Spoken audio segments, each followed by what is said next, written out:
എറണാകുളത്ത് നടന്ന സ്പോർട്സ് മേളയിൽ അച്ചടക്കരാഹിത്യത്തെ തുടർന്ന് 2 സ്കൂളുകൾക്ക് മേൽ വിലക്ക് ഏർപ്പെടുത്തിയ നടപടി പുനഃപരിശോധിക്കുമെന്ന് വിദ്യാഭ്യാസ മന്ത്രി വി ശിവൻകുട്ടി.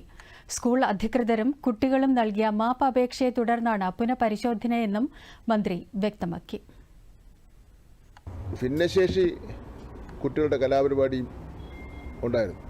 ആ ഭിന്നശേഷി കുട്ടികളുടെ കലാപരിപാടി അലങ്കോലപ്പെടുത്തിയെന്ന് മാത്രമല്ല, അവരുടെ കയ്യിലുണ്ടായിരുന്ന വാദ്യ ഉപകരണങ്ങളൊക്കെ തന്നെ തട്ടിത്തെറിപ്പിക്കുന്ന സ്ഥിതിയാണ് ഉണ്ടായത്. ഇതെല്ലാം ആ കൂടെ വന്ന അധ്യാപകരുടെ അറിവോടുകൂടി മാത്രമേ നടത്താൻ സാധ്യതയുള്ളൂ. ഈ 2 സ്കൂളുകളിലുള്ള കായിക വിദ്യാർത്ഥികളോട് ഞങ്ങൾക്ക് പൊതുവിദ്യാഭ്യാസ വകുപ്പിന് ഒരു എതിർപ്പുമില്ല.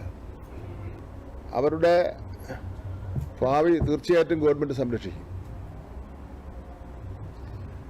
ഇങ്ങനെ ഒരു സംഭവം ഉണ്ടായാൽ ഒരു നടപടിയും പാടില്ല എന്നുള്ള നിലപാടല്ല പൊതുവിദ്യാഭ്യാസ വകുപ്പിനുള്ളത്. എറണാകുളം ജില്ലയിലെ പൊതുവിദ്യാഭ്യാസ വകുപ്പിൻ്റെ ഡെപ്യൂട്ടി ഡയറക്ടറുടെ കത്തിൻ്റെ അടിസ്ഥാനത്തിൽ,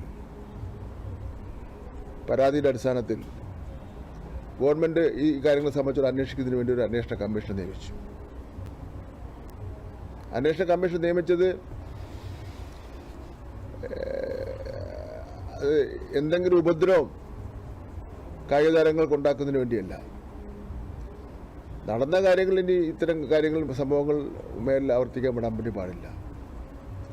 വജ്രോത്സവമായിരുന്നാലും സ്കൂൾ കലോത്സവമായിരുന്നാലും ഇത്രയധികം കുട്ടികളൊന്ന് കൂടുമ്പോൾ എല്ലാവരും കൂടെ സഹകരിച്ചാൽ മാത്രമേ ഈ കാര്യങ്ങൾ നടത്താൻ വേണ്ടി കഴിയുള്ളൂ.